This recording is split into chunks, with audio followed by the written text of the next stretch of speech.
everybody, welcome back. Today as well we have got you another video. In this video I'll show you how you can see chats on Snapchat without adding them.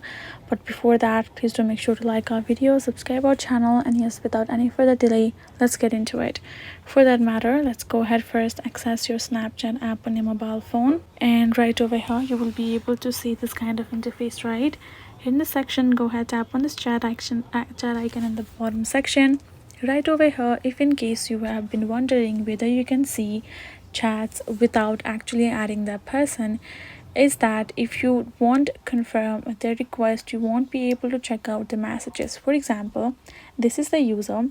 I have added them, but they haven't added me back as a friend. So I will be able to text them as many times as I want, but they won't be able to see my messages until they add me as their friend. So once they have done so, they will be able to see my messages.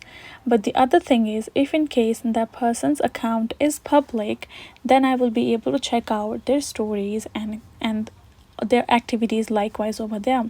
But the sake for us to check out the messages, we have to add them, and that is the only way. You can choose to simply check out the message that way once they have added you as a friend, and you're good to go. That is the only way for you to do so. Hope this video was helpful to y'all. Thank you so much for watching, and yes, I'll see you guys in our next video.